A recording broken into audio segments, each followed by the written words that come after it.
Hi guys, welcome to my new vlog. ನಾವು sudden ಆಗಿ ಗುರುವಾರ ತಿರುಪತಿಗೆ ಹೊರಟ್ವಿ. ಎಲ್ಲ ನಂದೀಪ್ ಅರ್ಜೆಂಟಾಗಿ ಎಲ್ಲ ಪ್ಲ್ಯಾನ್ ಮಾಡಿಬಿಟ್ರು. ಇವ್ರು ಶಿವು ಅಂತ, ಇವರು ಹರ್ಷನ್ ಫ್ರೆಂಡ್ಸ್. ಇವರೆಲ್ಲ ನಂದೀಪ್, ಶಿವು, ಮತ್ತೆ ವಿನಯ್, ಅರಸೀಕೆರೆ, ಸಿದ್ಧ, ಶಿಲ್ಪ, ನಾವೆಲ್ಲರೂ ಹೊರಟ್ವಿ. ಒನ್ ಡೇಗೇನೆ ತುಂಬ ಅರ್ಜೆಂಟ್ ಮಾಡ್ಕೊಂಡು ಹೊರಟ್ವಿ. ನಾವು ಸಿದ್ಧ ಶಿಲ್ಪ ಮನೆ ಚೇಂಜ್ ಮಾಡಿದ್ರು. ಅವ್ರು ಮೊದಲು ಒಂದು 10 ವರ್ಷದ ಈ ಈ ಮನೆ ಮಾಡಿದ್ದಾರಲ್ಲ, ಈ ಎದುರುಗಡೆ ಮನೆಯಲ್ಲೇ ಇದ್ದಿದ್ದು. ಈಗ ಮತ್ತೆ ಒಬ್ರು ಅಕ್ಕ ಇದ್ದಾರೆ, ಅವ್ರ ಪರಿಚಯ ಇದ್ದರು, ಅವ್ರ ಮನೇಲೆ ಈಗ ಮತ್ತೆ ಬಾಡಿಗೆಗೆ ಬಂದಿದ್ದಾರೆ. ಮನೆ ದೊಡ್ಡದಾಗಿ ತುಂಬ ಚೆನ್ನಾಗಿದೆ. ನಾವು ಇದೇ ಫಸ್ಟ್ ಟೈಮ್ ಬಂದಿದ್ದು. ಒಂದು ವಾರದಿಂದ ಅವರು ಬ್ಯುಸಿ, ನಾವು ಬ್ಯುಸಿ, ಬರೋಕ್ಕಾಗಿರಲಿಲ್ಲ. ಸೊ ಎಲ್ಲರೂ ಬೇಗ ಹೋಗೋಣ ಅಂದ್ಬಿಟ್ಟು ತಿರುಪತಿಗೆ ಹೊರಟ್ವಿ. ಬಟ್ ತುಂಬಾ ಪ್ರಾಬ್ಲಮ್ ಆಯಿತು ಸ್ಟಾರ್ಟಿಂಗಲ್ಲಂತೂ. ನಮ್ಮ ಹಸ್ಬೆಂಡಿಗೆ ಡೋರ್ ಕ್ಲೋಸ್ ಮಾಡ್ತಿದ್ರು, ಮಿಸ್ ಆಗಿ ಅವ್ರಿಗೆ ಒಂದು ಕೈ ಕೊಟ್ಬಿಟ್ರು. ಒಂದು ಫಿಂಗರ್ ಏನು ಮಾಡಿದ್ರು ಅಂದರೆ, ಶಿವು ಇದ್ದರು, ಜೋರಾಗಿ ಸ್ವಲ್ಪ ಪ್ರೆಸ್ ಮಾಡಿಬಿಟ್ರು. ಅವ್ರ ಕೈ ಹೀಗೆ ಒಳಗಡೆ ಇಟ್ಕೊಂಡಿದ್ರು. ಸ್ವಲ್ಪ ಪ್ರೆಸ್ ಆಗಿಬಿಡ್ತು ಅಷ್ಟೇ, ಬಟ್ ಏನು ರಕ್ತ ಏನೂ ಬರಲಿಲ್ಲ. ಒಂದು ಸ್ವಲ್ಪ ಪ್ರೆಸ್ ಆಯಿತು. ಬಟ್ ಅವರಿಗೆ ಸಡನ್ನಾಗಿ ಗಾಬರಿ ಆಗಿಬಿಟ್ರು, ನರ್ವಸ್ ಆಗಿಬಿಟ್ರು. ತುಂಬ ತಲೆ ಸುತ್ತು ಬರ್ತಿದೆ ನನಗೆ, ಕಣ್ಣೆಲ್ಲ ಮಂಜಾಗ್ತಿದೆ ಅಂದ್ಬಿಟ್ಟು ಹೋಗಿ ಮಲ್ಕೊಬಿಟ್ರು ಫಸ್ಟ್ ಸೀಟಲ್ಲಿ. ಎಲ್ರಿಗೂ ತುಂಬ ಸ್ವಲ್ಪ ಗಾಬರಿ ಆಗಿಬಿಡ್ತು. ಏನು ಹೀಗೆ ಆಗಿಬಿಡ್ತಲ್ಲ ಸಡನ್ನಾಗಿ, ಯಾವತ್ತೂ ಹೀಗಾಗಿರಲಿಲ್ಲ ಅಂದ್ಬಿಟ್ಟು. ಅವರಂತೂ ನಮ್ಮ ಹಸ್ಬೆಂಡ್ ಫೇಸ್ ನೋಡೋಕ್ಕೆ ಆಗ್ತಾನಿಲ್ಲ. ಫುಲ್ ಕಣ್ಣೆಲ್ಲ ಮಂಜಾಗ್ತಿದೆ ಅಂತ ಮಲ್ಕೊಬಿಟ್ರು. ಯೂಶ್ವಲಿ ಈ ರೀತಿ ಸಡನ್ನಾಗಿ ಆಗುತ್ತೆ. ಶಿಲ್ಪ ಇದ್ದವಳು ಈ ರೀತಿ ಸಡನ್ನಾಗಿ ಆಗುತ್ತೆ. ಸ್ವಲ್ಪ ಬಿ ಪಿ ಏನಾದ್ರು ವೇರಿಯೇಷನ್ ಆಗಿರುತ್ತೆ ಅಷ್ಟೇ ಅಂದ್ಬಿಟ್ಟು ಹೋದ್ವಿ. ಒಂದ್ಸಲ ಚೆಕಪ್ ಮಾಡಿಸ್ಕೊ ಹೋಗೋಣ ಅಂದ್ಬಿಟ್ಟು ಅಲ್ಲೇ ಒಂದು ಕ್ಲಿನಿಕ್ ಇತ್ತು, ಚೆಕ್ ಮಾಡಿಸಿದ್ವಿ. ಅವ್ರು ಬಿ ಪಿ ಲೋ ಆಗಿದೆ, ಸ್ವಲ್ಪ ಗಾಬರಿ ಆಗಿರ್ತಿರಲ್ಲ ಅಂದ್ಬಿಟ್ಟು ORS ಕುಡೀರಿ ಅಂದ್ಬಿಟ್ಟು ಕುಡಿದ್ರು. ಆಮೇಲೆ ಹಸ್ಬೆಂಡ್ ಸರಿ ಹೋದರು. ಹಾಸ್ಪಿಟಲ್ ಮೆಡಿಕಲ್ ಹತ್ರ ಕ್ಲಿನಿಕ್ ಹತ್ರ ನಿಲ್ಲಿಸಿದ್ದಾರೆ. ಎಲ್ಲರೂ ಸ್ವಲ್ಪ ಗಾಬರಿ ಆಗಿದ್ದು. ಸಡನ್ನಾಗಿ ಏನು ಮಾಡಿದ್ರು, ಸಿದ್ಧ ರೋಡ್ ನೋಡಲಿಲ್ಲ, ಡೋರ್ ಓಪನ್ ಮಾಡಿಬಿಟ್ಟ. ಅಲ್ಲೊಂದು ಗಾಡಿ ಬರ್ತಿತ್ತು, ಅದು ಕುದಿಸ್ಕೊಂಡು ಹೋಯ್ತು. ಆ ಡೋರ್ ಮತ್ತೆ ಹಾಳಾಯಿತು.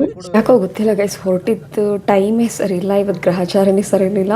ಒಂದ್ರ ಮೇಲೆ ಒಂದು ಪ್ರಾಬ್ಲಮ್ ಆಗ್ತಾಯಿತ್ತು. ಹರ್ಷಂಗೆ ತುಂಬ ಪ್ರಾಬ್ಲಮ್ ಆಗಿಬಿಟ್ಟು ಅವ್ನು ಲೋ ಬಿ ಪಿ ಆಗಿ ಸಿದ್ಧ ಒಂದ್ಸಲ ಚೆಕಪ್ ಮಾಡಿಸ್ಬಿಡೋಣ ಅಂತ ಅವನು ಫುಲ್ ಎಲ್ಲರೂ ಗಾಬರಿ ಆಗಿಬಿಟ್ಟಿದ್ದು. ಗಾಬರಿಯಲ್ಲಿ ಅವ್ನು ನೋಡಲೇ ಇಲ್ಲ ರೈಟ್ ಸೈಡು. ಸಡನ್ನಾಗಿ ಡೋರ್ ತೆಗೆದ್ಬಿಟ್ಟ. ಒಂದು ಆಟೋ ಥರ ಬಂದುಬಿಟ್ಟು ಅದು ಕುತ್ಕೊಂಡು ಹೋಗ್ಬಿಡ್ತು. ಡೋರ್ ಸ್ವಲ್ಪ ಲಾಕ್ ಮಾಡೋದೆಲ್ಲ ಹಾಳಾಗೋಗ್ಬಿಡ್ತು. ಮತ್ತೆ ಎಲ್ಲ ಹೋಗಿ ರಿಪೇರಿ ಮಾಡಿಸ್ಕೊಂಡು ಅಲ್ಲೇ ನಮಗೆ ತುಂಬ ಟೈಮಾಗಿ ಹೋಗ್ಬಿಡ್ತು. ನಾವು ಬೇಗ ಹೊರಟಿದ್ವಿ. ಆ್ಯಕ್ಚುಲಿ ನಾವಿಬ್ಬರೇ ಯಾವಾಗಲೂ ತುಂಬ ಲೇಟ್ ಹೋಗಿದ್ದು. ಎಲ್ಲರೂ ಬೈತಿದ್ರು, ನೀವು ಯಾವಾಗಲೂ ಲೇಟು ಅಂತ. ಯಾಕೆಂದರೆ ಅರಸೀಕೆರೆಯಿಂದ 3 ಗಂಟೆ ಎದ್ದು ವಿನಯ್ ಬಂದು ಬೆಳಗ್ಗೆ ಪೊಂಗಲ್ ಮಾಡಿಕೊಂಡು ಎಲ್ಲ ರೆಡಿ ಇದ್ದರು. 8 ಗಂಟೆ 8:15 ಎಲ್ಲರೂ ರೆಡಿ ಇದ್ದರು. ನಾವು ಇಲ್ಲೇ ಇದ್ಕೊಂಡು ಹೋಗೋಕ್ಕಾಗಲಿಲ್ಲ. 9:30 ಹೋಗಿತ್ತು ಅವ್ರ ಮನೆಗೆ. ಸೊ ಎಲ್ಲರೂ ಬೈತಿದ್ರು, ನೀವಿಬ್ಬರು ಯಾವಾಗಲೂ ಲೇಟ್ ಅಂತ. ಆ್ಯಕ್ಚುಲಿ ಅವರಿಬ್ಬರು ಶಿವು ಮತ್ತು ವಿನಯ್ ಲೇಟಾಗಿ ಬರ್ತಾರೆ ಹೇಗಿದ್ರು ಅಂದ್ಬಿಟ್ಟು ನಾವು ಸ್ವಲ್ಪ ಆರಾಮಾಗಿ ಹೊರಟ್ವಿ. ಬಟ್ ನಮಗೆ ಅವತ್ತು ಏನೇನೋ ಕೆಲಸ ಇತ್ತು, ಅದಕ್ಕೆ ಸ್ವಲ್ಪ ಲೇಟ್ ಆಗಿಬಿಡ್ತು. ನಮಗೆಲ್ರಿಗೂ ಸ್ವಲ್ಪ ಬೇಜಾರಾಯಿತು, ಯಾಕೆ ಹೀಗಾಯಿತು. ನಾವು ಎಷ್ಟೊಂದು ಸಲ ಟ್ರಿಪ್ಗೆ ಹೋಗಿದ್ದೀವಿ, ಎಲ್ಲ ಅದು ಪ್ಲ್ಯಾನ್ ಮಾಡಿಕೊಂಡು, ಯಾವತ್ತೂ ಹೀಗಾಗಿರಲಿಲ್ಲ. ಇದೇ ಫಸ್ಟ್ ಟೈಮ್ ನಮಗೆ ಒಂದ್ರ ಮೇಲೆ ಒಂದು ಪ್ರಾಬ್ಲಮ್ ಆಗಿದ್ದು. ಎಲ್ಲರೂ ತುಂಬ ಬೇಜಾರು ಮಾಡಿಕೊಂಡ್ರು, ಹೀಗಾಗಿಬಿಡ್ತಲ್ಲ ಅಂತ. ಬಟ್ ಏನೂ ಮಾಡೋಕ್ಕಾಗಲಿಲ್ಲ. ಎಲ್ಲರೂ ಏನೇನೋ ಥಿಂಕ್ ಮಾಡೋರು, ಇದಕ್ಕೆ ಆಗಿರ್ಬೋದಾ ಈ ರೀತಿ, ನಾವೇನಾದರೂ ತಪ್ಪು ಮಾಡಿದ್ವಿ ಅಂತ ಎಲ್ಲರೂ ಏನೇನೋ ಥಿಂಕ್ ಮಾಡೋರು. ನಮ್ಮ ಹಸ್ಬೆಂಡ್ ಅಂತೂ ಅವ್ರು ಹಾಕಿದ ಬಟ್ಟೆ ಮೇಲೆ ಡೌಟ್ ಪಟ್ಬಿಟ್ರು. ಅವ್ರ ಪ್ಯಾಂಟ್ ಕೂಡ ಚೇಂಜ್ ಮಾಡಿದರು, ಹೊಸ ಬ್ಲ್ಯಾಕ್ ಕಲರ್ ಹಾಕ್ಕೊಂಡು ಬಂದಿದ್ರು, ಚಡ್ಡಿ ಥರ. ಅವ್ರೇನು ಮಾಡಿಬಿಟ್ರು, ಯಾಕೋ ಇದು ಬ್ಲ್ಯಾಕ್ ನನಗೆ ಯಾಕೋ ಸರಿ ಹೋಗ್ತಿಲ್ಲ, ಇದರಿಂದ ಇರ್ಬೋದು ಅಂತ ಏನೋ ಅವ್ರವ್ರು ಏನೇನೋ ಇಮ್ಯಾಜಿನೇಷನ್ ಮಾಡಿಕೊಂಡು ಆ ಪ್ಯಾಂಟ್ ಚೇಂಜ್ ಮಾಡಿದರು. ಅದೇ ಚಡ್ಡಿ ಥರ ಹಾಕಿದ್ರಲ್ಲ ಜೀನ್ಸ್, ಅದನ್ನು ಚೇಂಜ್ ಮಾಡಿದರು. ಸಿದ್ಧದ್ದು ಹಾಕ್ಕೊಂಡ್ರು. ಸಿದ್ಧ ಕೊಡೋ, ಇದು ಯಾಕೋ ನನಗೆ ಸರಿ ಹೋಗ್ತಿಲ್ಲ ಅಂದ್ಬಿಟ್ಟು. ಮತ್ತು ಶರ್ಟು ಯಾಕೋ ಶರ್ಟ್ ಕೂಡ ಯಾಕೋ ನನಗೆ ಸಮಾಧಾನ ಆಗಲಿಲ್ಲ. ಸಿದ್ಧ ಯಾಕೋ ಶರ್ಟ್ ಕೊಟ್ಬಿಡು, ಇದು ಯಾಕೋ ನನಗೆ ಸರಿ ಹೋಗ್ತಿಲ್ಲ ಅಂತ ಅಂದ್ಬಿಟ್ಟು, ಅವನಾಯಿತು ಕಣಪ್ಪ ತಗೋ ನಿಂದು ಅಂದ್ಬಿಟ್ಟು ಅವನಿಗೆ ಒಂದು ಶರ್ಟ್ ಮತ್ತು ಅವ್ನ ಚಡ್ಡಿ ಕೊಟ್ಬಿಟ್ಟ ಹಾಕು ಅಂತ. ಆಮೇಲೆ ಅವನು ಇನ್ನೊಂದು ಪ್ಯಾಂಟ್ ಹಾಕಿದ್ದ ಸಿದ್ಧ. ಆಮೇಲೆ ನೋಡು ಇದು ನಿನ್ನೆ ಒಂದ್ಸಲ ಅವನು ಔಟ್ಸೈಡ್ ಹೋಗಿದ್ದಾಗ ಹಾಕಿದ್ದು. ಈಗ ಹೆಂಗಿದ್ರು ನಾವು ಬೆಟ್ಟ ಹತ್ತಿವಲ್ಲ ಮತ್ತೆ ಏನಕ್ಕೆ ಅಂದ್ಬಿಟ್ಟು ಅದನ್ನ ಹಾಕೊಂಡಿದ್ದ. ನೋಡು ಈ ಥರ ಪ್ಯಾಂಟ್ ಹಾಕಿದ್ಯಾ ನೀನು, ಅದಕ್ಕೂ ಹಾಕಿರ್ಬೋದು, ಬೇಡ ಬೇಡ ಅಂದ್ಬಿಟ್ಟು ಅವನ ಪ್ಯಾಂಟ್ನು ಕೂಡ ಚೇಂಜ್ ಮಾಡಿದ್ರು. ಅವನು ಪ್ಯಾಂಟ್ ಚೇಂಜ್ ಮಾಡಿದ್ರು. ಏನೇನೋ ಥಿಂಕ್ ಮಾಡಿಕೊಂಡು ಒಬ್ರಿಗೊಬ್ರು ಇದಕ್ಕಾಗಿರ್ಬೋದಾ ಅದಕ್ಕಾಗಿರ್ಬೋದಾ ಅಂದ್ಕೊಂಡು ಎಲ್ಲರೂ ಏನೇನೋ ಥಿಂಕ್ ಮಾಡ್ಕೊಂಡು ಹೊರಟ್ರು. ಬಟ್ ಎಲ್ಲರೂ ಮಾತ್ರ ಸ್ವಲ್ಪ ಬೇಜಾರಾಗಿದ್ವಿ, ನರ್ವಸ್ ಆಗಿಬಿಡ್ತು. ನಾವು 10 ಗಂಟೆಗೆ ಹೊರಟಿದ್ದು, 9:15 ಹತ್ರ ನಾವು ರೆಡಿ ಇದ್ದಿದ್ದು ಮನೆಯಿಂದ. ಬಟ್ ನಾವು ಹೊರಟಿದ್ದು ಇದರಿಂದ ಅರ್ಶಂಗೆ ಲೇಟಾಗಿ ಮತ್ತು ಗಾಡಿಯಲ್ಲಿ ರಿಪೇರಿಗೆ ಬಿಟ್ಟು ಅದನ್ನೆಲ್ಲ ರೆಡಿ ಮಾಡಿಕೊಂಡು ನಾವು ಹೊರಟಿದ್ದು 12:30 ಹತ್ತಿರ 1 ಗಂಟೆ ಆಗಿತ್ತು ಅನಿಸುತ್ತೆ. 12:30 1 ಗಂಟೆ ಆ ಮಧ್ಯದಲ್ಲಿ ಹೊರಟಿದ್ದು. ಎಲ್ಲರೂ ಇವತ್ತೊಂಥರ ಗಾಬರಿ. ಎಲ್ಲರೂ ಫೋನ್ ಮಾಡಿ ಇನ್ನೂ ಹೊರಟಿಲ್ವಾ ಅಂತ ಕೇಳ್ತಿದ್ರು. ನೋಡಿ ಈ ರೀತಿ ಪ್ರಾಬ್ಲಮ್ ಆಯಿತು. ಯಾಕೆಂದರೆ ಇದನ್ನೆಲ್ಲ ಅವ್ರ ಹತ್ರ ಫೋನಲ್ಲಿ ಶೇರ್ ಮಾಡಿಕೊಂಡ್ರೆ ಆಮೇಲೆ ಹೋಗಲೇಬೇಡಿ ಬಿಡಿ ಅಂತ ಅವರು ಎಲ್ಲರೂ ಗಾಬರಿ ಆಗಿಬಿಡ್ತಾರೆ. ಸೊ ಅದಕ್ಕಾಗಿ ನಾವು ಯಾರಿಗೂ ಹೇಳಿಲ್ಲ, ಹಾಗೆ ಮ್ಯಾನೇಜ್ ಮಾಡ್ಕೊಂಡು ಹೋಗ್ವಿ. ಎಲ್ಲರೂ ಹೊರಟ್ವಿ ಮಾತಾಡಿಕೊಂಡು. ಇವತ್ತಂತೂ ವಂಶಿಕನ್ ಫುಲ್ ಮಾತಾಡ್ಸಿದ್ದೇ ಆಗೋಯಿತು. ಆ್ಯಂಡ್ ಶಿಲ್ಪ ಅಂತೂ ಫುಲ್ ಬ್ಯುಸಿಯಾಗಿದ್ಲು ಅವಳ ಕೆಲಸದಲ್ಲಿ. ಅವತ್ತು ಅವಳು ವರ್ಕ್ ಮಾಡಬೇಕಾಗಿತ್ತು. ಆ್ಯಂಡ್ ವಂಶಿಕನೆಲ್ಲ ನಾವು ಹಿಂದೆ ಕೂತ್ಕೊಂಡು ಹಾಗೆ ಮ್ಯಾನೇಜ್ ಮಾಡ್ಕೊಂಡ್ವಿ. ವಂಶಿಕಾ ಫುಲ್ ನಿದ್ದೆ ಹೋದ್ಲು. ಶಿವು ಕುಂದನ್ನ ಮಲಗಿಸಿದ್ರು ಹಿಂದೆ. ಕುಂದನ್ ಚೆನ್ನಾಗಿ ಶಿವ ಜೊತೆ ನಿದ್ದೆ ಮಾಡ್ದೆ. ಶಿವ ಜೊತೆ ತುಂಬ ಅಂಡ್ಕೊಬಿಟ್ಟಿದ್ದ. ಕುಂದನ್ ಶಿವ ಮಕ್ಕಳನ್ನೆಲ್ಲ ತುಂಬ ಚೆನ್ನಾಗಿ ನೋಡ್ಕೊಳ್ತಾರೆ, ಕೇರ್ ಮಾಡ್ತಾರೆ, ಚೆನ್ನಾಗಿ ಆಟ ಆಡಿಸ್ತಾರೆ. ಸೊ ಮಕ್ಕಳು ಆಲ್ಮೋಸ್ಟ್ ಯಾವಾಗಲೂ ಶಿವ ಹತ್ರ ಹೋಗೋದಕ್ಕೆ ತುಂಬ ಇಷ್ಟಪಡ್ತಾರೆ. ಆ್ಯಂಡ್ ವಿನಯ್ ಅವರು ಸ್ವಲ್ಪ ನಿದ್ದೆ ಕಡಿಮೆ ಆಗಿತ್ತು. ಪಾಪ ಅವ್ರು ರಾತ್ರಿ ಸರಿಯಾಗಿ ನಿದ್ದೆ ಮಾಡಿಲ್ಲ. ಟ್ರೈನಿಗೆ ಬಂದಿದ್ದು ಅವರು ಕೂಡ ಅಲ್ಲೇ ನಿದ್ದೆ ಮಾಡಿದರು. ಸಿದ್ಧ ಡ್ರೈವ್ ಮಾಡ್ತಿದ್ದ. ಶಿಲ್ಪ ಫುಲ್ ಅವಳು ವರ್ಕಲ್ಲಿ ಬ್ಯುಸಿ ಆಗಿದ್ಲು. ಅವಳು ಕೂಡ ಹೋಗ್ಬೇಕಾದ್ರೆ ತುಂಬ ಖುಷಿಯಿಂದ ಇರಲಿಲ್ಲ. ಯಾಕೆಂದರೆ ಅವಳಿಗೆ ವರ್ಕ್ ಟೆನ್ಷನ್ ಇತ್ತು. ಅದಕ್ಕೆ ಹೇಳಿದ್ರು ಅಂದಿಟ್ಟು ನೀವೆಲ್ಲ ಮಾಡೋದೆಲ್ಲ ಹೀಗೆ ಸರಿಯಾಗಿ ಪ್ಲ್ಯಾನೇ ಮಾಡಲ್ಲ ನೀವು ಅಂತ ಅಂದಿದ್ಲು ಅವಳು ಬೆಳಗ್ಗೆನೆ. ಸೊ ಅವಳು ಸ್ವಲ್ಪ ಪಾಪ ಟೆನ್ಷನಲ್ಲೇ ಅವತ್ತು ನಾವು ರೀಚ್ ಆಗೋವರೆಗೂ ಫುಲ್ ಟೆನ್ಷನ್ ಆಗೇ ಇದ್ಲು ಅವಳು. ವರ್ಕ್ ಕಂಪ್ಲೀಟ್ ಮಾಡಾದಮೇಲೆ ಸ್ವಲ್ಪ ಅವಳು ರಿಲ್ಯಾಕ್ಸ್ ಆಗಿ ಎಂಜಾಯ್ ಮಾಡಿದ್ಲು ಸಂಜೆ ಮೇಲೆ.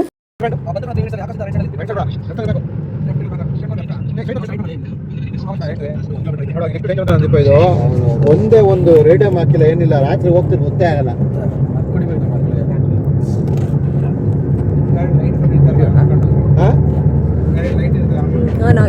ನಿರ್ತಿಸಿದ ಅದು ರಿಫ್ಲೆಕ್ಟ್ ಆಗಲ್ಲ ಕಣ. ನಂದು ಗೊತ್ತಲ್ಲ ಒಂದು ಗಾಡಿ ಲೈಟು ಆಲೋಜನ್ ಅದೊಂದು ಚೇಂಜ್ ಮಾಡ್ಸ್ಕೊಂಡಿದ್ದೀವ. ಆಲೋಜನೆ ಇದೆ ಇನ್ನು ಅದು ಅಟ್ಲೀಸ್ಟ್ ಬಲ್ಪ್ ಆದ್ರೂ ಸ್ವಲ್ಪ ಸ್ಟ್ರಾಂಗ್ ಆಗಿ ಹಾಕ್ಬೇಕಿದ್ದ. ಮಧ್ಯಾಹ್ನ ಊಟ ಮಾಡಬೇಕಾಗಿತ್ತು. ಸೊ ಇಲ್ಲಿ ಆನ್ ದ ವೇ ಕಾಲಾ ಗ್ರ್ಯಾಂಡ್ ಒಂದು ಹೋಟೆಲ್ ಇದೆ, ಅಲ್ಲಿಗೆಲ್ಲ ಅಲ್ಲಿಗೆ ಬಂದ್ವಿ. ಹೋಟೆಲ್ ತುಂಬ ಚೆನ್ನಾಗಿದೆ ಆ್ಯಂಡ್ ಊಟ ಕೂಡ ತುಂಬಾ ಚೆನ್ನಾಗಿತ್ತು.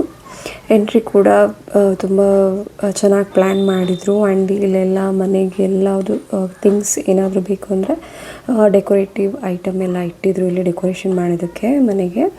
ಆ್ಯಂಡ್ ಮಕ್ಕಳಿಗೆ ಆಟ ಆಡೋದಕ್ಕಂತೂ ತುಂಬ ಎಲ್ಲ ಥಿಂಗ್ಸ್ಗಳಿತ್ತು. ಈ ಹೋಟೆಲ್ಗೆ ಹೋದರೆ ಇದೊಂದು ಪ್ರಾಬ್ಲಮ್. ನಮ್ಮ ಕುಂದನ್ ಅಂತೂ ಏನಾದರೂ ತೊಗೊಳೋರ್ಗೂ ಬಿಡಲ್ಲ. ಅಮ್ಮ ಅದು ತೊಗೊಡು, ಅಮ್ಮ ಇದು ತೊಗೊಡು ಪಾಪ ಅಂತ ಇಲ್ಲೇ ಇರ್ತಾನೆ ನೋಡಿ. ಫಸ್ಟ್ ಅವ್ನು ಹೋಗಿದ್ದೆ ಆ ಬಾಲ್ ತೊಗೊಂಡು ಹೋಗ್ತಿದ್ದಾನೆ. ಅವ್ರು ಕರೆದ್ಬಿಟ್ಟು ಬಾಲ್ ಕೊಡು ಅಂತ ಅಂದರು.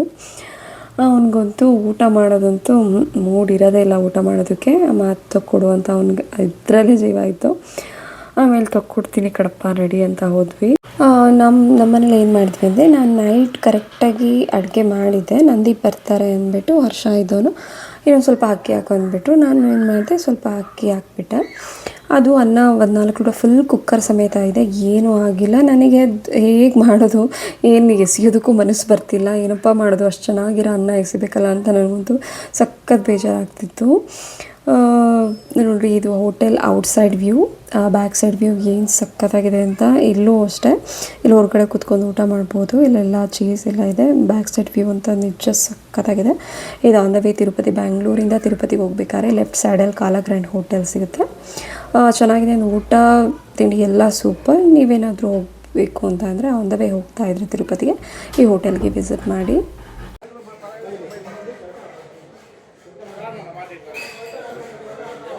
ಕುಂದನ್ ಶೂ ಕರೆಕ್ಟಾಗಿ ಹಾಕ್ಕೊಳಲ್ಲ ಅವಳು. ರೈಟಿಗೆ ಹಾಕ್ಕೊಳ್ತಾರೆ, ಲೆಫ್ಟಿಗೆ ಹಾಕ್ಕೊಳ್ತಾರೆ. ಅವ್ನಿಗೆ ಶೂ ಸ್ವಲ್ಪ ಗೊತ್ತಾಗಲ್ಲ, ಇನ್ನೂ ಸ್ಲಿಪ್ಪರ್ ಗೊತ್ತಾಗ್ಬಿಡುತ್ತೆ, ಇದು ಗೊತ್ತಾಗಲ್ಲ. ಸೊ ಅದಕ್ಕೆ ಫಸ್ಟ್ ಶೂ ಹಾಕೋ ಸರಿಯಾಗಿ ಕುತ್ಕೊಂಡು ಆಮೇಲೆ ಊಟಕ್ಕೆ ಬಾ ಅಂತ ಹಸ್ಬೆಂಡ್ ಜೋರು ಮಾಡಿದರು.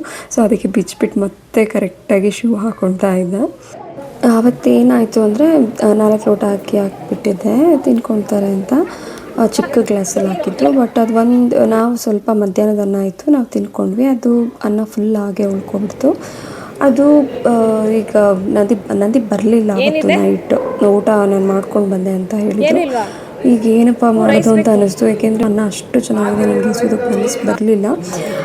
ನಾನು ಯಾವತ್ತೂ ಏನು ಫುಡ್ ಅಷ್ಟು ವೇಸ್ಟ್ ಮಾಡಲ್ಲ, ತರಕಾರಿ ಆಗಲಿ ಫುಡ್ ಆಗಲಿ.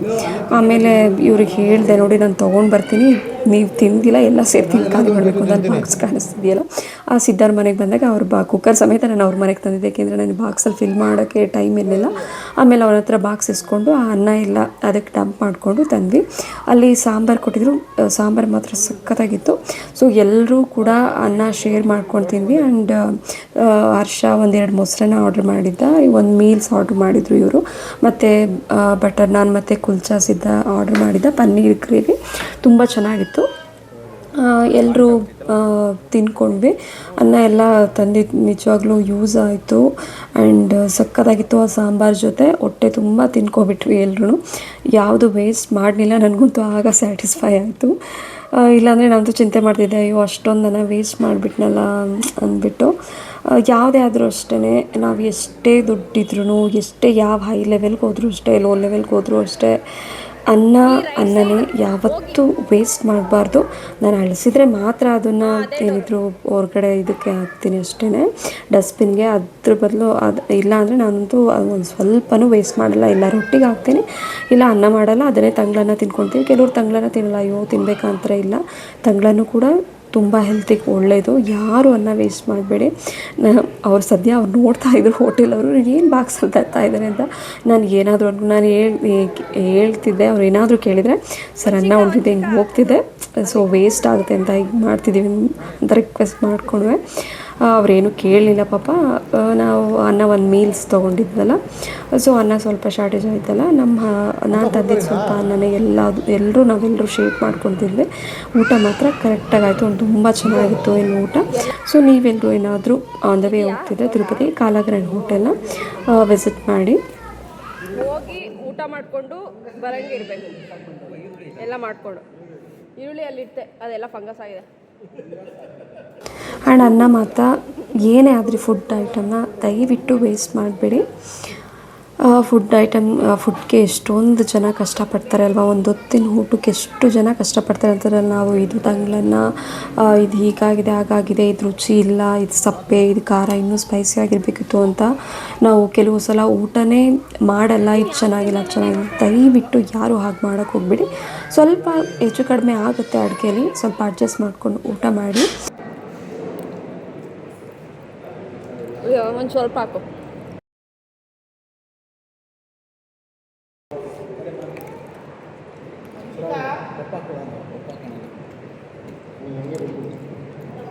ವಂಶಿಕ ಮಾತಾಡೋದು ತುಂಬ ಚೆಂದ. ಈಗ ಅವಳು ಎಲ್ಲ ಮಾತಾಡೋದನ್ನ ಎಲ್ಲ ವರ್ಡಿಂಗ್ಸ್ ಕಲಿತಾ ಇದ್ದಾಳೆ. ಸೊ ಅವಳನ್ನು ಸ್ವಲ್ಪ ಮಾತಾಡ್ಸೋಣ ಅಂದ್ಬಿಟ್ಟು ಮಾತಾಡಿಸ್ತಾ ಇದ್ವಿ. ಕೇಳಿಸ್ಕೊಳ್ಳಿ ಅವಳು ಎಷ್ಟು ಚೆನ್ನಾಗಿ ಮಾತಾಡ್ತಾಳೆ ಅಂತ. ಮೈಸೂರಲ್ಲಿ ಯಾರು ಇದ್ದಾರೆ? ಆಮೇಲೆ ಇನ್ಯಾರಿದ್ದಾರೆ? ಸ್ಟಾರ್ಟಿಂಗಲ್ಲೂ ಇದೆ ಕೇಳು, ಮಿಡ್ಲಲ್ಲೂ ಅದೇ ಕೇಳು, ಮತ್ತೆ ಮುಂಚಿಕ ಅಪ್ಪ ಸ್ಪೀಡ್ ಹೋಗ್ತಿದೆ. ಅಪ್ಪ ನೋಡು ಸ್ಪೀಡ್ ಹೇಳು. ಅಪ್ಪ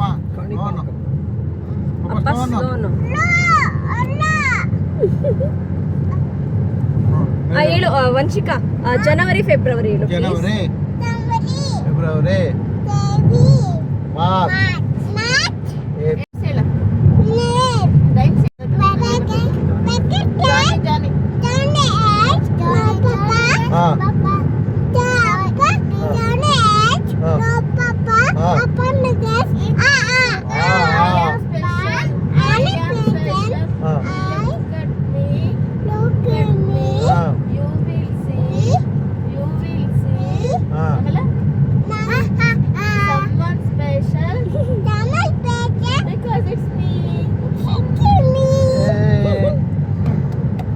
okay Monday Sunday Monday Sunday Monday Tuesday ಅವಳೇ ಹೇಳ್ತಾಳೆ Wednesday Thursday Friday Saturday.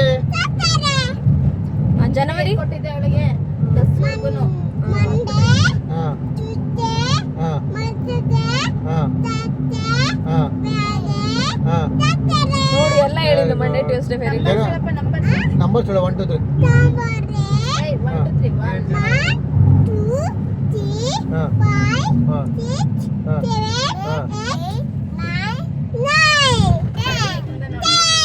Very good Vanshika. ನಿಂದು ಇದು ಮಲ್ಲಿಕಾ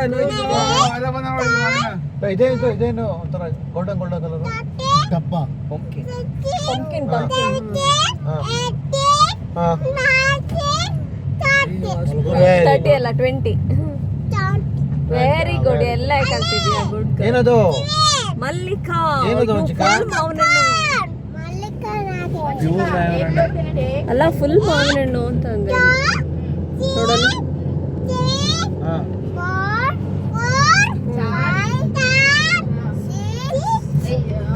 ಮುಂದೆ ನೀನ್ ಮಿಕ್ಸ್ ಮಾಡ್ಬೇಡ, ಅವಳು ಹಿಂದಿಲಿ ಹೇಳ್ತಾಳೆ ಏಕ್ ದೋ ತೀನ್ ಚಾರ್. ಹಾಂ ಹಾಂ ಏಕ್ ದೋ ತೀನ್ ಚಾರ್ ಹೇಳೋ ವಂಶಿಕಾ.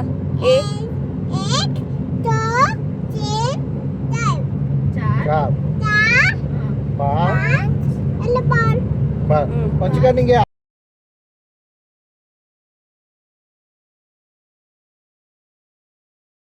ನಾನೆಲ್ಲ ಬೆಳಗ್ಗೆ ತನ ಲೋಬಿ ಆಗಿದೆ ತಗೊಂಡು ಉಪ್ಪ ಉದ್ದಕ್ಕೂ ಸಿಗುತ್ತೀನಿ ಏನ್ ಮಾಡ್ತಿದ್ದೀರ? ರೇಣಿಗುಂಟ ಶ್ರೀ ಕಾಳಹಸ್ತಿ ಸ್ಟ್ರೈಟು. ಕಾಳಹಸ್ತಿಗೆ ಹೋಗಿ ಬಂದಿದ್ದೀರಾ ನೀವು?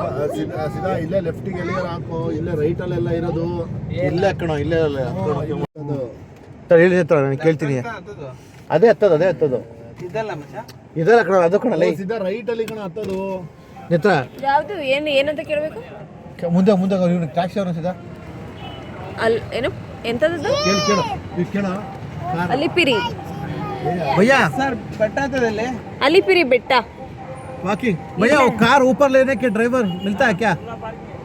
पार्किंग नहीं है उधर लेके ಎಲ್ರಿಗೂ ಸ್ವಲ್ಪ ಕನ್ಫ್ಯೂಷನ್ ಆಯಿತು ಅಲಿಪಿರಿ ಬೆಟ್ಟ ಹೇಗೆ ಹೋಗೋದು ಅಂತ. ಸೊ ಅವ್ರನ್ನ ಕೇಳ್ತಾ ಇದ್ರು ಏನಾದರೂ ನಮ್ಮ ಕಾರ್ನ ಡ್ರೈವರ್ ಯಾರಾದರೂ ತಂದು ಕೊಡ್ತಾರ ಮೇಲಕ್ಕೆ, ನಾವೆಲ್ಲರೂ ಹತ್ಕೊಂಡು ಹೋದ್ರೆ ಅಂತ. ನಾವು ಎಲ್ಲರೂ ಹತ್ಕೊಂಡು ಹೋಗೋಣ ಅಂತ ಇತ್ತು ಪ್ಲ್ಯಾನು. ಬಟ್ ಅಲ್ಲಿ ಶಿಲ್ಪ ನಾನು ಹೋಗೋಕ್ಕಾಗಲಿಲ್ಲ, ಯಾಕೆಂದರೆ ನಾವು ಹೋಗಿದ್ದೇ ಲೇಟ್ ಆಯಿತು. 5ಗೆ ಸ್ಟಾಪ್ ಮಾಡ್ತಾರಂತೆ. ಮಕ್ಕಳಿಗೆ 12 ಇಯರ್ಸ್ ಇದ್ದರೆ ಮಕ್ಕಳಿಗೆ ಅಲೋ ಮಾಡೋದೇ ಇಲ್ವಂತೆ. ಅದಕ್ಕೋಸ್ಕರ ನಾವಿಬ್ಬರು ಹೋಗೋಕ್ಕಾಗಲಿಲ್ಲ. ಅದೇ ಪ್ರಾಬ್ಲಮ್ ಆಯಿತು ನಮಗೆ. ಆ್ಯಂಡ್ ಲಗೇಜ್ ಎಲ್ಲ ಇಲ್ಲಿ ಲಗೇಜ್ ರೂಮ್ ಇದೆ. ಅಲಿಪಿರಿ ಬೆಟ್ಟಕ್ಕೆ ನಾವು ಹತ್ತೀವಲ್ಲ, ಇಲ್ಲಿ ಲಗೇಜ್ ರೂಮಲ್ಲಿ ನಾವು ಲಗೇಜ್ ಕೊಟ್ಟರೆ ಅವ್ರ ಮೇಲಕ್ಕೆ ಕಳಿಸ್ತಾರೆ ತಿರುಮಲಾಗೆ. ನಾವು ಅಲ್ಲಿ ಕಲೆಕ್ಟ್ ಮಾಡ್ಕೋಬೇಕು ಲಗೇಜ್ ಬ್ಯಾಗ್ ಎಲ್ಲ. ಮತ್ತು ನಾವೆಲ್ಲ ಕೇಳೋಕೆ ಹೋದ್ವಿ, ಅವರು ಮಕ್ಕಳು ಎಲ್ಲ ಅಲೋ ಇಲ್ಲ 5ಗೆ, ಮತ್ತೆ ನೀವು ಹೋದ್ರೂ ಅಲ್ಲಿ ಮತ್ತೆ ನಿಮ್ಮನ್ನು ವಾಪಸ್ ಕಳಿಸ್ತಾರೆ ಅಂತ ಅಂದರು. ಶಿಲ್ಪಂಗೆ ತುಂಬ ಆಸೆ ಇತ್ತು, ಏಕೆಂದರೆ 10 ಇಯರ್ಸ್ ಆಯಿತು ನಾವು ಹೋಗ್ತಾ ಇದ್ವಿ. ಬಟ್ ಅವಳು ಹೋಗಿ ತಿರುಪತಿಗೆ 10 ಇಯರ್ಸ್ ಆಯಿತು. ಸೊ ಹತ್ಕೊಂಡು ಹೋಗ್ಬೇಕಿತ್ತು ಅಂತ ನಮಗೆಲ್ರಿಗೂ ತುಂಬ ಆಸೆ ಇತ್ತು. ಬಟ್ ಆಗಲಿಲ್ಲ. ನಾವು ಹೋಗಿದ್ದು ಕರೆಕ್ಟ್ ಟೈಮಿಗೆ ಹೋದ್ವಿ, ಬಟ್ ಅಲ್ಲೇ ಮಾತಾಡಿಕೊಂಡು ಕೇಳಿಕೊಂಡು ಅಲ್ಲೇ ಒಂದು ಹಾಫ್ ಆನ್ ಅವರ್ ಟೈಮ್ ಆಗೇ ಬಿಡ್ತು. ಸೊ ಅವಳಿಗೆ ತುಂಬ ಬೇಜಾರಾಯಿತು. ಆ್ಯಂಡ್ ನಾವಿಬ್ಬರೇ ಹೋಗೋಕ್ಕಾಗಲ್ಲ ಅಲ್ವಾ, ಈಗ ನಮ್ಗೆ ಎಲ್ಲಿ ರೂಮ್ ಮಾಡಿದ್ದಾರೆ ಅಂತ ನಮಗೆ ಗೊತ್ತಾಗಲ್ಲ. ಸೊ ಅದಕ್ಕೋಸ್ಕರ ವಿನಯ್ ನಮ್ಮ ಜೊತೆ ಬಂದರು. ನಾನು, ಶಿಲ್ಪ, ಕುಂದನ್, ವಂಶಿಕಾ ನಾವೆಲ್ಲ ಕಾರಲ್ಲಿ ಬೆಟ್ಟ ಹತ್ಕೊಂಡು ಹೋದ್ವಿ. ಅವರೆಲ್ಲ 4 ಜನ ಅಲಿಪಿರಿ ಬೆಟ್ಟ ಹತ್ಕೊಂಡು ಬಂದರು. ಮಳೆ ಬರ್ತಿತ್ತು ಅಲ್ಲಿ ಸ್ವಲ್ಪ ಸ್ಟಾರ್ಟಿಂಗಲ್ಲಿ. ನಾವೆಲ್ಲ ರೂಮಿಗೆ ಬಂದ್ವಿ ಕೇಳ್ಕೊಂಡು. ಅಲ್ಲಂತೂ ಅದು ಯಾವ ರೂಮು ಏನು ಒಂಚೂರು ಗೊತ್ತೇ ಆಗೋದಿಲ್ಲ, ಎಲ್ಲ ಕನ್ಫ್ಯೂಷನ್ ಆಗಿಬಿಡುತ್ತೆ. ಆ ರೂಮ್ ಓಕೆ, ತುಂಬ ಹಳೇದು, ಬಟ್ ತುಂಬ ನೀಟ್ನೆಸ್ ಮೇಂಟೈನ್ ಮಾಡಿದ್ರು, ನೀಟಾಗಿತ್ತು. ಬಂದ ತಕ್ಷಣ ನಾವು ಫ್ರೆಶ್ ಅಪ್ ಆದ್ವಿ. ಶಿಲ್ಪ ಫಸ್ಟ್ ಫ್ರೆಶ್ ಅಪ್ ಆದಳು, ಆಮೇಲೆ ನಾನು ಫ್ರೆಶ್ ಅಪ್ ಆಗಿಬಿಟ್ಟು ಹೊರಗಡೆ ಹೋಗೋಣ ಅಂತ ಅಂದ್ಕೊಂಡ್ವಿ. ತುಂಬ ಟಯರ್ಡ್ ಆಗಿಬಿಟ್ಟಿತ್ತು. ಅವಳು ಬೆಳಗ್ಗೆ ಬೇಗ ಇತ್ತು, ಎಲ್ಲ ಕೆಲಸ ಮುಗಿಸಿದ್ಲು ಮನೇಲಿ ಒಬ್ಬಳೇ. ಸೊ ಎಲ್ಲ ತುಂಬ ನಿದ್ದೆ, ಎಲ್ರಿಗೂ ತುಂಬ ನಿದ್ದೆ ಬಂದುಬಿಟ್ಟಿತ್ತು. ಅಲ್ಲಿ ಶಿವು ಬ್ರೆಡ್ ಕೊಡಿಸಿದ್ರು ಬೆಂಗಳೂರಲ್ಲಿ, ಅವೆರಡು ಬ್ರೆಡ್ನೇ ತಿನ್ಕೊತಾ ಇದ್ದು ಆ ಮಕ್ಕಳು. ಆಮೇಲೆ ಸಾಕು ತಿನ್ನಬೇಡಿ ಬ್ರೆಡ್ನೆಲ್ಲ ಅಂತ ಹೇಳಿಬಿಟ್ಟು ನಾವೆಲ್ಲ ಫ್ರೆಶ್ ಅಪ್ ಆಗಿಬಿಟ್ಟು ನಾನು ಶಿಲ್ಪ, ಪಾಪು ಮತ್ತು ವಿನಯ್ ಎಲ್ಲ ಅವ್ರ ಕಡೆ ಹೋದ್ವಿ. ಪ್ರಸಾದನ ಅವರು ತಿನ್ಕೊಂಬರೋಣ ಅಂದ್ಬಿಟ್ಟು ನಾವು ಕೆಳಗಡೆ ಅಲ್ಲಿ ತಿರುಪತಿಲಿ ಇದ್ವಲ್ಲ, ಅಲ್ಲಂತೂ ತುಂಬ ಸ್ಟ್ರಿಕ್ಟ್ ಚೆಕಪ್ ಮಾಡಿದರು. ಕಾರೆಲ್ಲ ಒಂದು ವಾಟರ್ ಬಾಟಲ್ ಇರಬಾರ್ದು, ಡ್ರೋನ್ ಆಗಲಿ ಬೇರೆದು ಏನೂ ಆಲ್ಮೋಸ್ಟ್ ವಾಟರ್ ಬಾಟಲ್ ಅಂತೂ ಇರಲೇಬಾರ್ದು ಅಂತ ತುಂಬ ಸ್ಟ್ರಿಕ್ಟ್ ಮಾಡಿ ಕಾರ್ ಎಲ್ಲವುದು ಚೆಕ್ ಮಾಡಿ, ನಮ್ಮ ಬ್ಯಾಗ್ ಎಲ್ಲ ಚೆಕ್ ಮಾಡಿ ಒಳಗಡೆ ಬಿಟ್ಟರು. ಅಲ್ಲೇ ನಮಗೆ ಒಂದು ಹಾಫ್ ಆನ್ ಅವರ್ ಟೈಮ್ ಆಗಿಬಿಡ್ತು. ತುಂಬ ನಾವು ಹೋಗಿದ್ದ ಟೈಮಲ್ಲಂತೂ ತುಂಬಾ ಜಾಸ್ತಿ ಜನ, ತುಂಬ ಕ್ಯೂ ಇತ್ತು. ನಾವು ಹೇಗೋ ಹೋದ್ವಿ. ನಾನು ಶಿಲ್ಪ ಮಾತಾಡಿ ತುಂಬ ದಿನ ಆಗಿತ್ತು, ನಾವು ಸಿಗೋ ಟೈಮೇ ಆಗಿರಲಿಲ್ಲ. ನಾನು ಊರಿಗೆ ಹೋಗಿದ್ದೆ 1-2 ದಿನ, ನಾನು 2 ತಿಂಗಳು ಊರಿಗೆ ಹೋಗಿದ್ದೆ, ಇಲ್ಲಿಗೆ ಬರೋಕ್ಕಾಗಿರಲಿಲ್ಲ. ಸೊ ಅವಳು ಕೆಲಸದಲ್ಲಿ ಬ್ಯುಸಿ ಆಗಿದ್ಲು. ಅವ್ರ ಮನೆಗೆ ಕೂಡ ನಾವು ಜೂನಿಂದ ಬಂದಾಗಲಿಂದ ಅವ್ರ ಮನೆಗೆ ಸರಿಯಾಗಿ ಹೋಗೇ ಇರಲಿಲ್ಲ ನಾವು. ಸೊ ಏನೇನೋ ಹಾಗೆ ಶೇರ್ ಮಾಡ್ಕೊಂಡು ಮಾತಾಡ್ತಾ ಇದ್ವಿ ಇಬ್ಬರೂ. ತುಂಬ ದಿನ ಆಗಿತ್ತಲ್ಲ. ಆ್ಯಂಡ್ 2 ಮಕ್ಕಳು ಕೂಡ ಅವರು ಮೊಬೈಲ್ ಇಟ್ಕೊಂಡು ಏನೇನೋ ಇಟ್ಕೊಂಡು ಅವು ಆಟ ಆಡ್ತಾ ಇದ್ದವು. ಆ್ಯಂಡ್ ಅಲಿಪಿರಿ ಬೆಟ್ಟ ಹತ್ತೋರು ಯಾರು ನೈಟ್ ದಯವಿಟ್ಟು ಮಕ್ಕಳು ಕರ್ಕೊಂಡು ಹತ್ತಬೇಡಿ, ಅಲ್ಲೆಲ್ಲ ಹುಲಿ ಅಟ್ಯಾಕ್ ಆಗಿದೆ, ತುಂಬಾ ಡೇಂಜರ್. ಇವಾಗಲಂತೂ ಮಕ್ಕಳಂತೂ ತುಂಬ ಸ್ಟ್ರಿಕ್ಟ್ ಮಾಡ್ತಿದ್ದಾರೆ. ಮಕ್ಕಳಂತೂ 5 ಗಂಟೆ ಮೇಲೆ ಅಲೋ ಮಾಡಲ್ಲ. 12 ಇಯರ್ಸ್ ಒಳಗಡೆ ಇರೋ ಮಕ್ಕಳಂತೂ ಅಲೋ ಮಾಡೋದೇ ಇಲ್ಲ. ತುಂಬ ಪ್ರಾಬ್ಲಮ್ ಆಗಿದೆ ಅಲ್ಲಿ. ಸೊ ಮೇ ಬಿ ಅದನ್ನು ತಪ್ಪಿಸೋದಕ್ಕೇನೋ ದೇವರು ನಮಗೆ ಹತ್ತೋದಕ್ಕೆ ಚಾನ್ಸ್ ಕೊಡಲಿಲ್ಲ ಅನಿಸುತ್ತೆ. ಅದಕ್ಕೆ ಏನೇನೋ ಪ್ರಾಬ್ಲಮ್ ಆಗಿ ನಾವು ಹೊರಡೋದು ಲೇಟ್ ಆಯಿತು. ಅದರಿಂದ ನಾವು ಬೆಟ್ಟ ಹತ್ತೋಕ್ಕಾಗಲಿಲ್ಲ. ಆ್ಯಂಡ್ ನಾವು ಗುರುವಾರ ಹೋಗಿದ್ವಿ. ಗುರುವಾರ ಬೆಟ್ಟ ಹತ್ತಿದ್ದು ನಮ್ಮ ಫ್ರೆಂಡ್ಸ್ ಮತ್ತು ಹಸ್ಬೆಂಡ್ ಎಲ್ಲ. ಶುಕ್ರವಾರ ಏನಾಗಿದೆ, ಟೈಗರ್ದು ಸೌಂಡ್ ಕೇಳಿಸಿದೆ. ಶುಕ್ರವಾರ ನೈಟ್ ಯಾರ್ಯಾರು ಹತ್ತಿದ್ದಾರೆ, ಶುಕ್ರವಾರ ನಾವು ಬೆಂಗಳೂರಿಗೆ ಬಂದ್ವಿ, ಬಟ್ ಶುಕ್ರವಾರ ನೈಟ್ ಹತ್ತಿದ್ದಾರಲ್ಲ ಅವ್ರೆಲ್ರಿಗೂ ನೈಟ್ ಟೈಗರ್ ಸೌಂಡ್ ಕೇಳಿಸಿದೆ. ಸೊ ಎಲ್ಲರೂ ಸಡನ್ನಾಗಿ ಗಾಬರಿಯಾಗಿ ಎಲ್ಲ ಸೌಂಡ್ ಮಾಡಿದ್ದಾರೆ ಜೋರಾಗಿ. ಅದು ನಾವು ಬಂದಾದಮೇಲೆ ಒಂದು ವೀಡಿಯೋಸ್ ಬಂತು. ನಮಗೆ ಭಯ ಆಗಿಬಿಡ್ತು. ಇವರೆಲ್ಲ ಹತ್ಬೇಕಾದ್ರೆ ಏನಾದರೂ ಟೈಗರ್ ಸೌಂಡ್ ಕೇಳಿದ್ರೆ ಹೆಂಗಪ್ಪ, ಏನು ಮಾಡೋದು ಅಂತ. ನಿಜವಾಗ್ಲೂ ನಾವು ಗುರುವಾರ ಹತ್ತಿದ್ದೀವಿ, ಬಟ್ ಶುಕ್ರವಾರ ಟೈಗರ್ ಸೌಂಡ್ ಕೇಳಿಸಿದೆ ನೈಟ್ ಹತ್ತಬೇಕಾದ್ರೆ. ವೀಡಿಯೋಸ್ ಕೆಲವ್ರದ್ದೆಲ್ಲ ಶೇರ್ ಮಾಡಿದರು, ಅವಾಗ ನೋಡಿದ್ವಿ. ಸೊ ದಯವಿಟ್ಟು ಯಾರು ಮಕ್ಕಳನ್ನ ಕರ್ಕೊಂಡು ನೈಟ್ ಅಂತೂ ಹತ್ತಕ್ಕೆ ಹೋಗ್ಬಿಡಿ. ನೀವು ಕೂಡ ನೈಟ್ ಇದು ನಿಜವಾಗ್ಲೂ ಸೇಫ್ ಅಲ್ಲ. ನೈಟ್ ಏನೇನು ಮಾಡ್ತಾರೆ ಅಂದರೆ, ಒಂದು 150 ಜನ ಗುಂಪು ಕಟ್ಟಿ ಬಿಡ್ತಾರೆ. ಯಾಕೆಂದರೆ ಟೈಗರ್ ಏನಾದರೂ ಅಟ್ಯಾಕ್ ಮಾಡಿದರೆ ಗುಂಪಲ್ಲಿದ್ದರೆ ಅವು ಭಯ ಬೀಳ್ತವೆ, ಅಟ್ಯಾಕ್ ಮಾಡಲ್ಲ ಅಂದ್ಬಿಟ್ಟು ಗುಂಪು ಮಾಡಿಬಿಟ್ಟು ಅದು ಸ್ವಲ್ಪ ಕಳಿಸ್ತಾರೆ. ಸೊ ಸೇಫ್ಟಿ ಇರಲಿ ಅಂದ್ಬಿಟ್ಟು. ಆ್ಯಂಡ್ ಪೊಲೀಸ್ ಕೂಡ ನಿಮ್ಮ ಜೊತೆ ಬರ್ತಾರಂತೆ ನೈಟು ಹಂಗಂತ ಹೇಳ್ತಿದ್ರು. ಪೊಲೀಸ್ ಕೂಡ ನಮ್ಮ ಜೊತೆ ನೈಟ್ ಬಂದರು ಸೇಫ್ಟಿ ಪರ್ಪಸ್ಗೆ ಅಂತ. ಇದೆಲ್ಲ ಏನಕ್ಕೆ ಬೇಕಲ್ವಾ? ಸೊ ಆದರೆ ನೀವು ಹತ್ತಲೇಬೇಕು ಅಂತ ಅಂದರೆ ಡೇ ಟೈಮ್ ಹೋಗಿ, ಇಲ್ಲಾಂದರೆ ನಿಜವಾಗ್ಲೂ ನೈಟ್ ಅಂತೂ ರಿಸ್ಕ್ ತೊಗೊಂಡು ಯಾರು ಕೂಡ ಹೋಗಬೇಡಿ. ನಮ್ಗೆ ಯಾವಾಗ ಏನಾಗುತ್ತೆ ಹೇಳೋಕ್ಕಾಗಲ್ಲ. ನಮ್ಮ ಗ್ರಾಚಾರ ಕೆಟ್ಟಿದ್ರೆ ದಯವಿಟ್ಟು ನೈಟ್ ಅಂತೂ ಯಾರು ಅಲಿಪಿರಿ ಬೆಟ್ಟ ಹತ್ಕೊಂಡು ಹೋಗ್ಬೇಡಿ. ಆಲ್ಮೋಸ್ಟ್ ಅವಾಯ್ಡ್ ಮಾಡಿ. ಆ್ಯಂಡ್ ತುಂಬ ಮಕ್ಕಳು ಹತ್ಕೊಂಡು ಹೋಗಿದ್ರೆ ತುಂಬ ಕೇರ್ಫುಲ್ಲಾಗಿರಿ. ಆಮೇಲೆ ನಾವು ಎಂಟ್ರಿ ಆದ್ವಿ. ಸಂಜೆ ಹೊರಗಡೆ ಓಡೋದಕ್ಕೆ ಊಟ ಮಾಡ್ಕೊಂಬರೋಣ ಅಂತ ನಾವೆಲ್ಲ ಹೋದ್ವಿ. ಇಲ್ಲಿ ಏನಾಯಿತು ಅಂತಂದರೆ, ನನಗೆ ಅಲ್ಲಿ ದೇವಸ್ಥಾನದ ಹತ್ರ ವೀಡಿಯೋಸ್ ಮಾಡಬೇಕು ಅಂತ ಗೊತ್ತಿಲ್ಲ. ನಾನು ಟ್ರೈಪಾಡ್ ಯೂಸ್ ಮಾಡಿದೆ, ಸ್ವಲ್ಪ ಹೈಟಾಗಿ ಕಾಣಲಿ ಅಂದ್ಬಿಟ್ಟು. ಸೊ ಅಲ್ಲಿ ಪೊಲೀಸವರು ಇಲ್ಲ ಟ್ರೈಪಾಡ್ ಎಲ್ಲ ಯೂಸ್ ಮಾಡೋಂಗಿಲ್ಲ ಕಣಮ್ಮ ಅಂತ ಮೊಬೈಲ್ ಎತ್ತಿಟ್ಕೊಂಡ್ರು. ಮೊಬೈಲ್ ಎತ್ತಿಟ್ಕೊಬಿಟ್ಟು ಒಂದು 5 ನಿಮಿಷ ಇಲ್ಲೇ ಇರಿ ಕೊಡ್ತೀನಿ ಅಂದ್ಬಿಟ್ಟು ಒಂದು 5 ನಿಮಿಷ 10 ನಿಮಿಷ ಆದಮೇಲೆ ನಾನಂತೂ ಕಂಟಿನ್ಯೂಸ್ ಕೇಳ್ತಾ ಇದ್ದೆ, ಸರ್ ನಮಗೆ ಗೊತ್ತಿನಿಲ್ಲ ಕೊಡಿ ಅಂತ. ನಮಗೆ ಲ್ಯಾಂಗ್ವೇಜ್ ಬೇರೆ ಬರೋಲ್ಲ. ಇದೊಳ್ಳೆ ಗ್ರಾಚಾರ ಆಯ್ತಲ್ಲ ಇವತ್ತು, ಯಾಕೋ ನಮಗೆ ಟೈಮೇ ಸರಿಯಿಲ್ಲ ಅಂತು. ಆಮೇಲೆ ಓಕೆ ಇದೆಲ್ಲ ಯೂಸ್ ಮಾಡೋಂಗಿಲ್ಲ ಅಂದ್ಬಿಟ್ಟು ವಾಪಸ್ ಕೊಟ್ಟರು. ನಾನು ಮೊಬೈಲ್ ಇಸ್ಕೊಳ್ತಾ ಇದ್ದೀನಿ, ಇನ್ನೊಬ್ಬ ಟ್ರೈಪಾಡ್ ಇಟ್ಕೊಂಡು ಬಂದ. ಅದು ಇನ್ನೂ ತುಂಬ ಕಾಸ್ಟ್ಲಿ ಇತ್ತು. ಆಮೇಲೆ ಪಾಪ ಅವನು ಕಿತ್ತಿಟ್ಕೊಂಡ್ರು. ಅವನು ತುಂಬ ನರ್ವಸ್ ಆಗಿಬಿಟ್ಟ. ಮೇ ಬಿ ಕೊಟ್ಟು ಕಳಿಸ್ತಾರೆ, ಅವ್ರೇನು ಇಟ್ಕೊಳಲ್ಲ, ಚೆಕ್ ಮಾಡಿಬಿಟ್ಟು ಕೊಟ್ಟು ಕಳಿಸ್ತಾರೆ. ಯಾಕೆಂದರೆ ತುಂಬ ಸೇಫ್ಟಿಯಾಗಿರಬೇಕಲ್ವ ದೇವಸ್ಥಾನ ಎಲ್ಲ, ಎಲ್ಲರೂ ಗೊತ್ತಾಗ್ಬಿಡುತ್ತೆ ಸೇಫ್ಟಿ ಇರಬೇಕು ಅಂದ್ಬಿಟ್ಟು ಅವ್ರು ಆ ರೀತಿ ಮಾಡಿದ್ದಷ್ಟೇ. ತುಂಬ ಒಳ್ಳೆಯದಕ್ಕೆ ಎಲ್ಲ ಮಾಡೋದು. ಆ್ಯಂಡ್ ನಾವು ಬರಬೇಕಾದ್ರೆ ನೈಟ್ ಓಡಬೇಕಾದ್ರೆ ಕುಂದನ್ ಕೀ ಇಟ್ಕೊಂಡಿದ್ದ, ಅವ್ನ ಕಾರ್ ಕೀ ಸ್ವಲ್ಪ ಕಳೆದಾಕ್ಬಿಟ್ಟ, ಅಲ್ಲಿ ಕೆಳಗಡೆ ಬೀಳಿಸಿದ್ದಾನೆ. ಮಮ್ಮ ಕೀ ಅಂತ ಅಂದಿದ್ದಾನೆ. ವಿನಯ್ಗೆ ಗೊತ್ತಾಗಿಲ್ಲ. ಸ್ವಲ್ಪ ದೂರ ಬಂದ್ಬಿಟ್ಟು ಕೇಳಿದರೆ ಕೀ ಬೀಳಿಸಿದ್ರೆ ಅಂತ.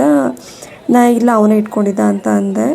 ಆಮೇಲೆ ಮತ್ತೆ ಒಂದು ಸ್ವಲ್ಪ ದೂರ ಅಲ್ಲೇ ಹಿಂದೆನೇ ಹೋದರು, ಅಲ್ಲಿ ಕೀ ಯಾರೋ ಕೊಟ್ಟರು, ಇಲ್ಲಿ ಬೀಳಿಸಿದ್ರೆ ತೊಗೊಳ್ಳಿ ಅಂತ. ಆಮೇಲೆ ಬರ್ತಾ ಇರ್ಬೇಕಾದ್ರೆ ಆ ಗುಂಡಿಗೆ ಕಾಲು ಹಾಕ್ಬಿಟ್ರು. ಅವ್ರು ಸ್ವಲ್ಪ ಕಾಲು ಟ್ವಿಸ್ಟ್ ಆದಂಗೆ ಆಗಿಬಿಡ್ತು ವಿನಯ್ಗೆ, ಬಟ್ ಏನೂ ಏಟಾಗಲಿಲ್ಲ. ಅವತ್ತು ಗುರುವಾರವಂತೂ ಫುಲ್ ಎಡವಟ್ಟೆ ನಮಗೆ. ಮಾರ್ನಿಂಗಿಂದ ನೈಟ್ವರೆಗೂ ಏನೇನೋ ಪ್ರಾಬ್ಲಮ್ ಆಗ್ತಾನೆ ಇತ್ತು. ಆಮೇಲೆ ಹೊರಗಡೆ ಇದು ಬಂದ್ವಿ ಏನು ವಿನಾಯ್ ಗಂಟೆ ತೊಗೋಬೇಕು ಅಂತ ಅಂದರು. ಸೊ ಅವ್ರು ಗಂಟೆ ತೊಗೊಂಡ್ರು, ನಾವೆಲ್ಲ ಸುಮ್ಮನೆ ಥಿಂಗ್ಸ್ ನೋಡ್ತಾ ಇದ್ವಿ. ಕುಂದನ್ ವಂಶಿಕಾ ನನಗೆ ಕಾರ್ ಬೇಕು ಅಂತ ಹಠ ಮಾಡ್ತಿದ್ರು. ವಿನಯ್ ಒಂದೆರಡು ಅವರು ಇಬ್ಬರಿಗೆ ಕಾರ್ ಕೊಡಿಸಿದ್ರು. ನಾವೇ ಅಲ್ಲೇ ಎಲ್ಲ ಸ್ವಲ್ಪ ಸುತ್ತಾಡ್ಕೊಂಡಿದ್ವಿ. ಊಟ ಮಾಡಿಕೊಂಡು ಎಲ್ಲ ಇಲ್ಲೇ ಸ್ವಲ್ಪ ಹೊರಗಡೆ ಬಂದ್ವಿ.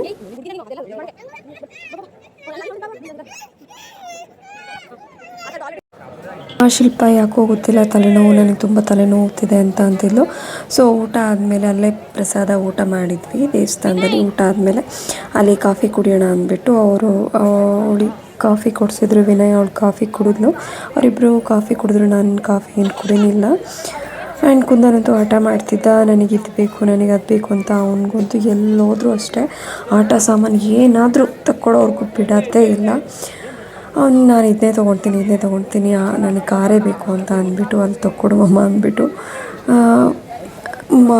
ವಿನಯನ ಕೇಳ್ತಾ ಇದ್ದ. ಅಂತೂ ಇಂತೂ ಬಿಡಲಿಲ್ಲ, ಕಾರ್ ತೊಗೊಸ್ಕೊಂಡು ಬಂದರು. ನಾವಲ್ಲೇ ವೆಯ್ಟ್ ಮಾಡ್ಕೊಂಡು ಕೂತಿದ್ವಿ. ನಾವು ಸ್ವಲ್ಪ ಹೊತ್ತು ಇಲ್ಲೇ ಕೂತ್ಕೊಂಡು ಸ್ವಲ್ಪ ಟೈಮ್ ಪಾಸ್ ಮಾಡಿದ್ವಿ. ರೂಮಿಗೆ ಹೋದ್ವಿ. ಊಟ ಎಲ್ಲ ಇಲ್ಲೇ ಮುಗಿಸ್ಕೊಂಡಿದ್ವಲ್ಲ, ರೂಮಿಗೆ ಹೋಗ್ಬಿಟ್ಟು ಸ್ವಲ್ಪ ರೆಸ್ಟ್ ಮಾಡಿದ್ವಿ. ಸ್ವಲ್ಪ ಒಂದು ಅರ್ಧ ಗಂಟೆ ಆಗಿ ಏನೇನೋ ಮಾತಾಡಿದ್ವಿ ಇಬ್ಬರು. ಆಮೇಲೆ ಮಲ್ಕೊಂಡ್ವಿ. ಆಮೇಲೆ 1:30 ಅನಿಸುತ್ತೆ. ಅವರೆಲ್ಲ ಬೆಟ್ಟ ಹತ್ಕೊಂಡು 4 ಜನ ಬೆಟ್ಟ ಹತ್ಕೊಂಡು 1:30ಗೆ ಎಲ್ಲರೂ ಬಂದರು. ಎಲ್ಲರೂ ಫುಲ್ ಟಯರ್ಡ್ ಆಗಿ ಹೋಗ್ಬಿಟ್ಟಿದ್ರು. ಬೆಟ್ಟ ಹತ್ತಿ ಫುಲ್ ಕಾಲು ನೋವು. ಸಿದ್ಧ ಬಂದುಬಿಟ್ಟೆ ಕಾಲೊತ್ತು ಅಂದಿದ್ಲು. ಅವ್ಳಿಗೂ ನಿದ್ದೆ ಬಂತು. ಅವ್ಳಿಗೂ ತುಂಬ ಟಯರ್ಡ್ ಆಗಿತ್ತು. ಎಲ್ಲ ಸುಮ್ಮನೆ ಮಲ್ಕೊಂಡ್ವಿ. ಏಕೆಂದರೆ ಬೆಳಗಿನ ಜಾವ ಬೇಗ ಎದ್ದೇಳಬೇಕಾಗಿತ್ತು. ನಮಗೆ 7 ಒಳಗಡೆ ಹೋಗಬೇಕಿತ್ತು ಅಂತ ಟೈಮ್ ಕೊಟ್ಟಿದ್ರು. ಎಲ್ಲ ಬೇಗ ಮಲ್ಕೊಳ್ಳೋಣ ಅಂದ್ಬಿಟ್ಟು 1:30ಗೆ ಮತ್ತೆ ಅವ್ರು ಬಂದಾಗ ನನಗೂ ಎಚ್ಚರಿಕೆ ಆಯಿತು. ಒಂದು ಹಾಫ್ ಆನ್ ಅವರ್ ನಿದ್ದೆ ಮಾಡೋಕ್ಕಾಗ್ತಿಲ್ಲ. ಆಮೇಲೆ ಮತ್ತೆ ಮಲ್ಕೊಂಡ್ವಿ. ಬೆಳಗಿನ ಜಾವ ಮತ್ತೆ 4 ಗಂಟೆಗೆ ಎದ್ವಿ. 4 ಗಂಟೆಗೆ ಎದ್ಬಿಟ್ಟು ಎಲ್ಲ ರೆಡಿ ಆದ್ವಿ. ಸೊ ಅದ್ರದ್ದು ವ್ಲಾಗ್ ನಾಳೆ ಅಪ್ಲೋಡ್ ಮಾಡ್ತೀನಿ. ಇದು ಗುರುವಾರದ ವ್ಲಾಗ್ ಕಂಪ್ಲೀಟಾಗಿ ಅಪ್ಲೋಡ್ ಮಾಡ್ತೀನಿ. ಆ್ಯಂಡ್ ಅವರೆಲ್ಲ ಬೆಟ್ಟ ಹತ್ಕೊಂಡಿದ್ದೆಲ್ಲ ಫೋಟೋಸ್ ಆಮೇಲೆ ಸೆಂಡ್ ಮಾಡಿದ್ರು. ಸೊ ನಾಳೆ ಅವ್ರದ್ದೆಲ್ಲ ಫೋಟೋಸ್ ಅಪ್ಲೋಡ್ ಮಾಡ್ತೀನಿ. ಆ್ಯಂಡ್ ಇದು ಥರ್ಸ್ಡೇ ಕಂಪ್ಲೀಟ್ ವ್ಲಾಗ್ ಆಗಿರುತ್ತೆ. ಇಲ್ಲಿ ನೈಟ್ ಹೊತ್ತಂತೂ ಹೊರಗಡೆ ತುಂಬ ಚೆನ್ನಾಗಿರುತ್ತೆ. ಶಾಪಿಂಗ್ ಎಲ್ಲ ತುಂಬ ಚೆನ್ನಾಗಿರುತ್ತೆ. ಆ್ಯಂಡ್ ಎಲ್ಲ ಐಟಮ್ ನಿಮಗೆ ಗೊತ್ತಲ್ಲ, ಹೊರಗಡೆ ಅಂತೂ ತುಂಬ ಕಾಸ್ಟ್ಲಿ, 1 to double ರೇಟ್ ಇರ್ತಾರೆ. ಸೊ ಇದು ಗುರುವಾರದ ಕಂಪ್ಲೀಟ್ ವ್ಲಾಗ್ ಆಗಿರುತ್ತೆ.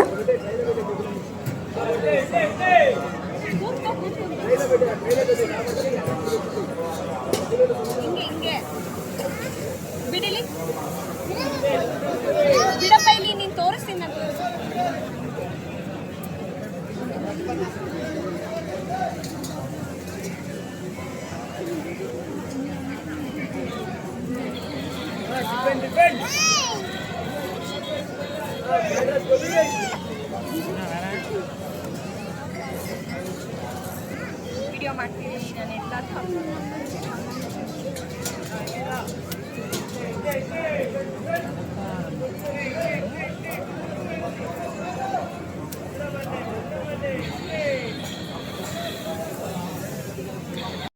ಆ್ಯಂಡ್ ಯಾರೆಲ್ಲ ನನ್ನ ಯೂಟ್ಯೂಬ್ ಚಾನಲ್ಗೆ ಸಬ್ಸ್ಕ್ರೈಬ್ ಆಗಿಲ್ಲ, ಸಬ್ಸ್ಕ್ರೈಬ್ ಆಗಿ, ಲೈಕ್, ಕಮೆಂಟ್ ಆ್ಯಂಡ್ ಶೇರ್ ಮಾಡಿ. Thank you.